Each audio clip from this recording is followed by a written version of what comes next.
It's exhilarating to be here. Good feeling, isn't it? I've heard you talk about separating the idea of having money from the idea of working or having a job, and that sparked just wonderful thoughts and feelings of why conform to the idea of 9 to 5 or this other things. I've been saying take money out of the equation. If you take money out of the equation, for most of you, the majority of your lack consciousness will go with it.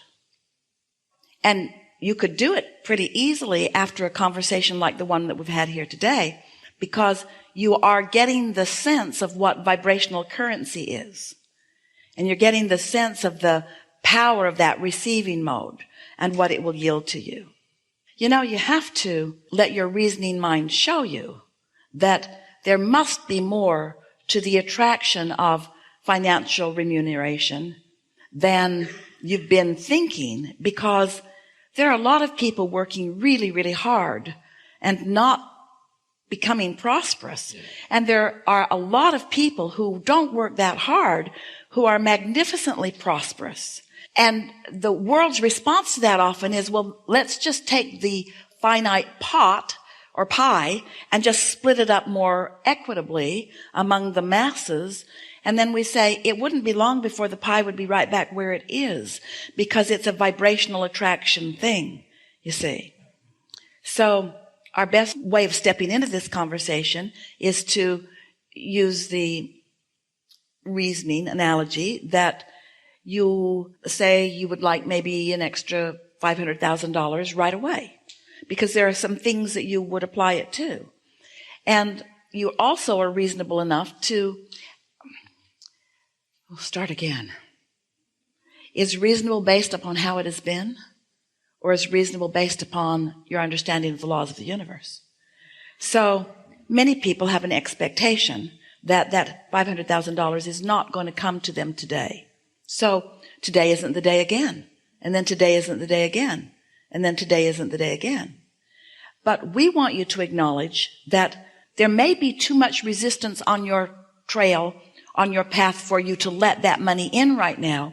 You could let a feeling of freedom in. You could bask in the understanding that you're free to choose. And you could bask in the feeling of freedom that nobody creates your own reality.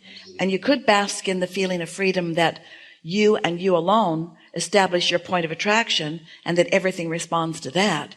So you could shift the way you feel, and you could have the feeling of prosperity. And if you do that often enough, you will have practiced a vibration that holds you steadily in that place where money has to flow to you in powerful fashion. So money out of the equation, focus on feeling. Let's say it's stronger.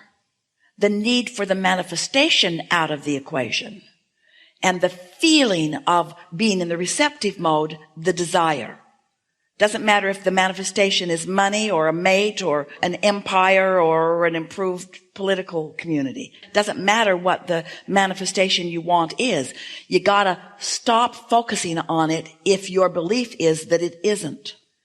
Because what has manifested will keep you from manifesting it. Because you take yourself and what you think everywhere you go. So it's different places and different faces, but the same thing over and over and over again. Thank you. Ooh, isn't that delicious? Yes. So, want to play with it a little bit? Absolutely. So we're just going to ask you, because we think you're ready to go there, talk to us about your feelings of prosperity and leave money out of the equation.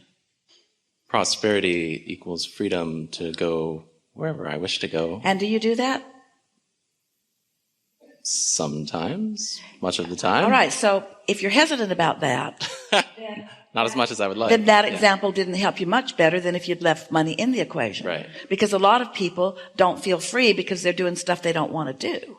So Right. you have to find some piece of it somewhere that gives you a little feeling. Esther used to say to Jerry, not based upon what they were currently living at all, but based upon what she used to live when she was punching a time clock and working by the hour, she'd say to him, let's get a Coke and pretend like we're on vacation.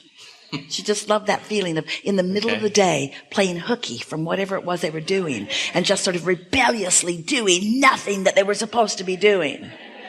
Well, that can be helpful to you to realize how often you can do that. Hey, I'm at work and I can play on my phone. So you're choosing, yeah. This world has given me so much freedom to think. Understanding law of attraction, I'm way ahead. I'm light years ahead. I've left shortage consciousness almost completely behind.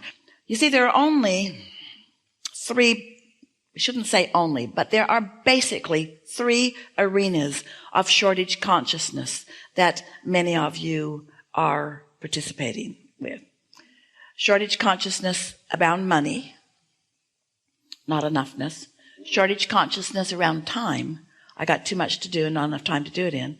And shortage consciousness about space. I got too much stuff for my space. Or I don't have enough stuff for my space. And so when you focus on any of those things that cause you to feel lackful, you impede, you put a filter on, you block the flow of the abundance that's in the vortex that you're calling to you. Your inner being is just flowing. Here's how it works, because there's no assertion. Oh, you're going to like this so much. We've not had this conversation before. So, you were source energy before you came into this physical body and still are. A part of you became this physical personality, but the larger part of you is still this source energy. So there is a circle that is you that includes the non-physical and the physical. So you are one, the non-physical and the physical. So the physical you decides that you would like some things and you throw it into your vortex, and the non-physical you finds a vibrational alignment with it and becomes it immediately. So when your inner being is attracting the things that you desire, it feels like your inner being is giving them to you, but what your inner being is really doing is attracting them to the bigger part of you through you. Did you get that? Your inner being is not asserting the well-being that you're asking to you. Your inner being is drawing what you're asking for to the larger part of you, which is your inner being. And so what you want is being drawn to you by your inner being who's drawing it through you. So the way that plays out is everything that you want, your inner being is focused upon it and flowing ideas and information and possible paths. And when you accept that, then you never again will feel shortage consciousness of anything, because your inner being and all this resourceful stuff that you want to call, we call it non-physical, sometimes you want to call it God. In other words, the blessings are raining down all around you. And once you begin to understand this, then you put yourself in that place, you release some of the filters, and you let yourself be the receiver of more of it more often. And then you just feel freer and more empowered and more blessed and more worthy and more happy and more sure-footed and more eager, and nothing gets you down because you know it always is working out for you. And now you're just enjoying the journey the way you intended to, and now you're the deliberate creator that you wanted to be, and you're enjoying the contrast because it helps you clarify, and you love the feeling of molding yourself into vibrational alignment with it, and new ideas keep hatching, and you just keep feeling better and better. And the older you get, the younger you are, the better you feel, the more vital and vitality that you have. And you just defy all the odds of the way most people who have lived this long are living, because you're just high on life and eager about more. You are the physical embodiment of source energy. Whew. I am. Yeah. No shortage consciousness there. Gone. Yeah. Really good. Something more? No, thank you. Yeah. Really good.